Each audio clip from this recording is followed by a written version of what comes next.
CCIs के बारे में विशेष पूछा, उसमें भी यही प्रक्रिया महोदय जारी है। धन्यवाद।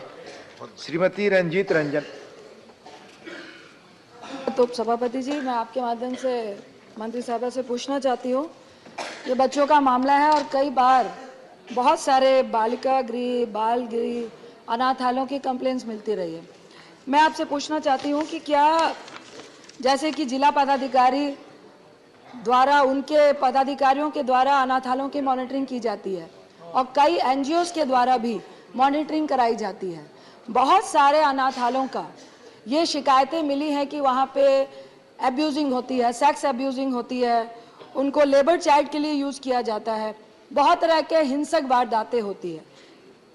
वैसे जो पेरेंट्स गोद लेना चाहते हैं, हम उनकी 4-5 साल तक निगरानी करते हैं, पर निगरानी में बहुत सारी खामियां हैं, क्योंकि जिला पदाधिकारी के प्लीज ये बहुत संवेदनशील मामला है। जिला पदाधिकारी के थ्रू ही मॉनिटरिंग होती है और NGOs के थ्रू। मैं आपसे एक सवाल कर रही हूं कि कितने ऐसे केसेस आपके पास, मंत्रालय के पास आए हैं जिसमें ये कंप्लेन आई है कि जो NGOs के थ्रू आप मॉनिटरिंग करा रहे हैं, जो अनाथालय चल रहे हैं, वहां पे इस तरह की घटनाएं लगातार हो रही हैं? क्या परसेंटेज जो प्रशासन डायरेक्ट कर रहा है और जो NGOs के थ्रू है, कितनी आज तक कंप्लेन आई है? आज ही मैंने न्यूज़पेपर में पढ़ा कि एक भाई बहन, 2 साल का बच्चा और 4 साल की बच्ची, जो प्लीज सर, माता पिता ने उनको गोद लिया और 4 महीने के बाद वो वापस आ गए और उन पे पॉक्सो लगा है। तो ऐसे पेरेंट्स जो बच्चे ले जाते हैं कि बच्चे के रूप में, लेकिन उनका यूज होता है, वैसे लोगों पे प्लीज कितनी कार्रवाई मंत्रालय के तरफ से हुई है? ये बहुत संवेदनशील मामला है सर, इसलिए मैं चाहती हूँ कि मंत्री साहिबा भी महिला है, जवाब देंगे। धन्यवाद। माननीय महोदया ने एक बहुत ही गंभीर विषय हम सबके सम्मुख प्रस्तुत किया है। महोदय, आप और सभी यहाँ पर उपस्थित सर्विंग मेंबर्स ऑफ पार्लियामेंट जानते हैं कि लॉ एंड ऑर्डर स्टेट का विषय है। अब तक 200 केसेस ऐसे हुए हैं बच्चों के जहाँ पर डिसरप्शन हुआ है, मतलब जिन माता पिता ने उनको अडॉप्ट किया, उन्होंने वापस स्टेट को लौटाया है और ये सभी बच्चे अब CCIs में वर्तमान है। दोबारा पुनः इनके लीगली अडॉप्शन की प्रक्रिया शुरू होगी। महोदय, ये समझते हुए कि पहले सिस्टम में कई लोग बच्चे अडॉप्ट करके, ज़रूरी नहीं है कि पॉक्सो का केस हो, अपितु उनमें ये भावना जागृत नहीं हो पाई कि बच्चे की देखभाल करें, तो वो डिसरप्ट करके या डिसॉल्व करके उस अडॉप्शन प्रोसेस को निष्क्रिय कर देते थे, बच्चा वापस करते थे। वर्तमान का जो नया रेगुलेशन है महोदय, उसके अंतर्गत ऐसे पैप्स को दोबारा कोई भी बच्चा अडॉप्ट करने की अनुमति नहीं मिलेगी। ये हमने पहला एक रेगुलेशन स्थापित किया। दूसरा महोदय, NGO से अब एक ज़माना था जब लोग NGO पे निर्भर करते थे प्रशासनिक कार्य करने के लिए। हमारा ये मानना है महोदय इस विभाग के माध्यम से कि दायित्व का निर्वहन जो प्रदेश सरकार और जिला अधिकारी का है, उसका निर्वहन वही करें, वो किसी NGO को एडमिनिस्ट्रेटिव कैपेसिटी में ना देखें। इसलिए महोदय, नए रेगुलेशन के अंतर्गत हमने DM के साथ साथ वहाँ की पुलिस व्यवस्था को भी अब ताकीद किया है। चाइल्ड वेलफेयर कमेटी को भी कहा है कि पूरी की पूरी इंक्वायरी चाइल्ड वेलफेयर कमेटी करती है, DM के माध्यम से भी होती है, पुलिस व्यवस्था के माध्यम से भी होती है। और CCIs में महोदय, जितने भी CCIs रजिस्टर्ड नहीं थे, हमने सतत वर्ष 2019 से लेकर अब तक सभी स्टेट गवर्नमेंट्स को कहा कि जो रजिस्टर नहीं हुए हैं उनको डी रजिस्टर कीजिए। 400 से ज़्यादा ऐसे CCIs देश में बंद हुए हैं।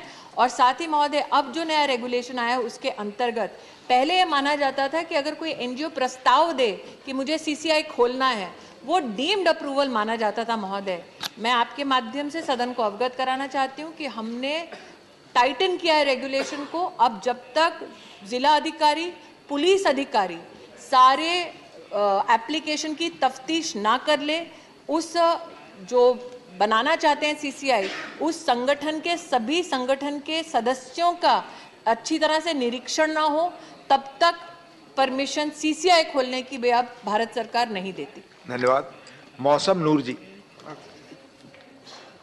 To you, I would like to ask the Honorable Minister, what is the average waiting period of adoption in the last 5 years? What are the steps being taken by the government to reduce the same? Thank you. I'd like to tell the honorable member, that this house has been witness to many conversations, debate, deliberations and discussions wherein the average time taken to adopt a child through the court processes was so lengthy that a minimum of 2 years was needed by adoptive parents in terms of waiting. This is exactly, sir, the reason why we proposed the amendment. Many cases, it took up to 3.5 years. And sir, as I have highlighted in my previous answer, on the 23rd of September this year, we notified the new regulations, sir. There were close to 900 cases pending in states, in our high courts. And after the states acted on the new resolution, sir, over 580 children have already been adopted. Including, sir, I would like to here highlight, there are children who are in the category of hard to place. They are older children who have never been adopted before. And such children now, so in a 7-day procedure technologically, are made available to even our NRI diaspora or OCI card holders, so that these children find families within our own socio-cultural milieu. Otherwise, such children were available for foreign adoption, sir. Just in a limit of 7 days, sir, 42 such children found placement with the Indian diaspora and resident Indians, sir. A child now, sir, does not have to wait. The adoptive parent may be, but I am happy to report, sir, that children will not have to wait. If in our country we have more and more parents who want to adopt, that is a healthy sign of a society which is compassionate. But I can assure you, sir, children do not have to wait. Procedurally, sir, state governments have assured us that through the DMs and the child welfare committees, the protection of the interest of the child has been made foremost. Thank you. Srimati Seema Dwivedi. माननीय उपसभापति महोदय, मैं आपके माध्यम से माननीय मंत्री से जानना चाहती हूँ कि जो माता पिता 3 साल में बच्चों को गोद लिए हैं, उनमें बच्चों की संख्या अगर कम है तो बच्चियों को भी ज़्यादा संख्या में माता पिता गोद लें, क्या इसमें इसको बढ़ावा देने के लिए, और जो माता पिता बच्चियों को गोद लेते हैं ऐसे लोगों को क्या अलग से सरकार कुछ सुविधा देने का प्रयास करेगी? ये मेरा आपसे सवाल है। मैं माननीय सदस्य से कहना चाहती हूँ कि अगर आप आंकड़े देखें तो हमारे देश में साल 2019-20 में एक तरफ 1400 लड़कों का अडॉप्शन हुआ, दूसरी तरफ 1938 लड़कियों का अडॉप्शन हुआ। हमारे देश में साल 2020-21 में 1200 लड़कों का अडॉप्शन हुआ और 1856 लड़कियों का अडॉप्शन हुआ। और महोदय 21-22 में 1293 लड़कों का अडॉप्शन हुआ और 1690 से ज़्यादा बेटियों का अडॉप्शन हुआ। तो वाकई में अडॉप्टिव पेरेंट्स ने बेटी को लक्ष्मी स्वरूपा मान के ही अडॉप्ट किया है। धन्यवाद। Now supplementary on question number 79. माननीय Tiruchi Shivaji is not there. So Dr. Yami Agnik.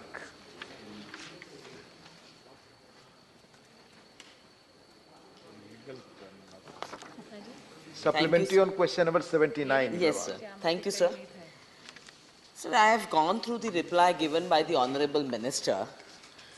If you, the Minister kindly refers to all the authorities that are involved, sir.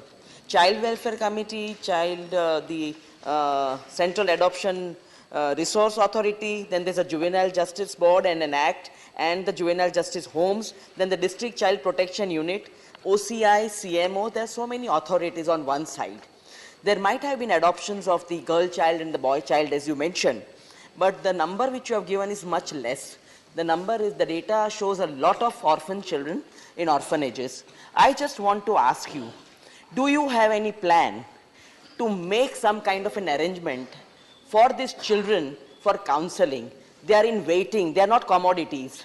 मेरा टर्न कब आएगा, मुझे कौन ले जाएगा, मैं कहाँ जाऊंगी? This is an important issue rather than talking about all these other things. Have we thought about this future or the sensitiveness of the children's minds in this particular issue?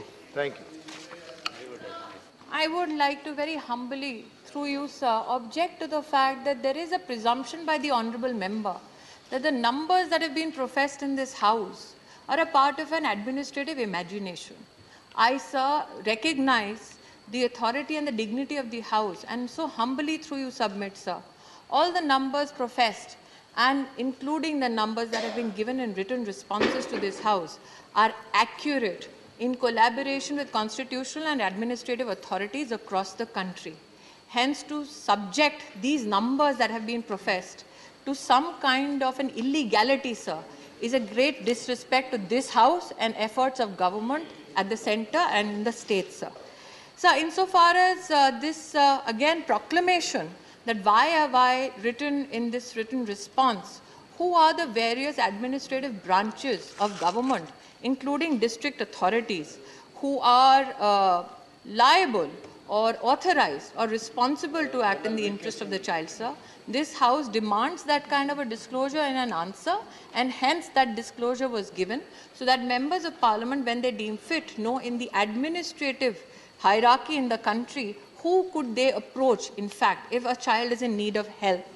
Sir, again the presumption that nobody in this government must have thought about the mental health needs of children, especially in childcare institutions, or for that matter, children in waiting, is again an anomaly.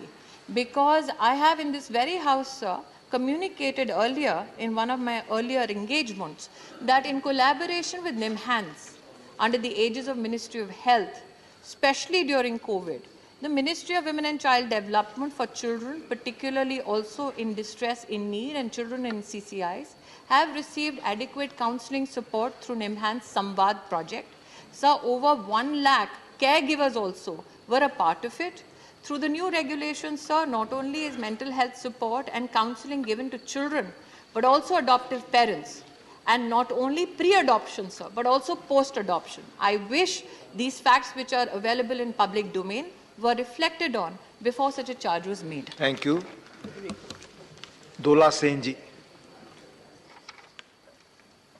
Thank you deputy chairman sir. आपके माध्यम से हम minister madam को पूछना चाहेंगे कि we know that law and order is the state subject, फिर हम जानना चाहते हैं कि ये सारा के माफिक आफ्टर एडॉप्शन होने का बाद अगर कोई चाइल्ड को चाइल्ड लेबर होना सहन ना पड़ेगा और अगर अनफॉर्चुनेटली ट्रैफिक भी होना पड़ेगा, तो उसके लिए क्या मिनिस्ट्री की तरफ से कोई मॉनिटरिंग होगा, है कोई प्रोसेस है, या कोई लेबर डिपार्टमेंट से भी कोई मॉनिटरिंग है, ये हम जानना चाहते हैं। Thank you.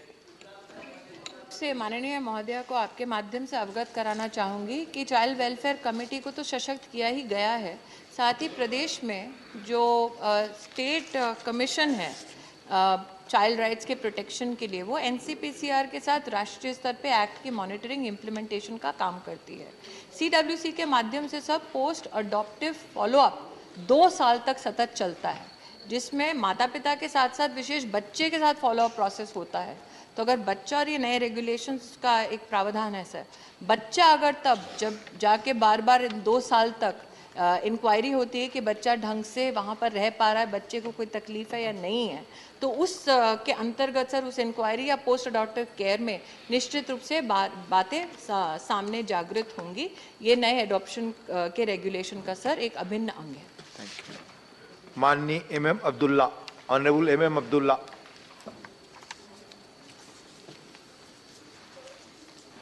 Honorable Deputy Chairman, sir, thanks for the opportunity given me to ask the supplementary question on question number 79. Sir, whether it is fact that incidents of families returning children to the state adoption agencies have an unusual spike in the past year, and if so, the union government taken any steps to resolve it, sir? Thank you. Sir, till now, no unusual spike has been reported to the ministry. However, sir, we are cognizant of the fact that this is an ongoing process where engagements with children and prospective parents and those parents who have already adopted children is something where we depend on CARA to report to us any anomaly, any disruption or dissolution.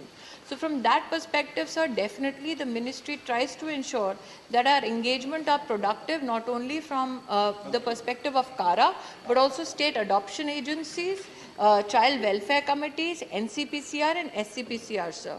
Predominantly, sir, we have requested NCPCR to ensure any disruption that they see from any inquiry that they have undertaken or undertaken through state agencies.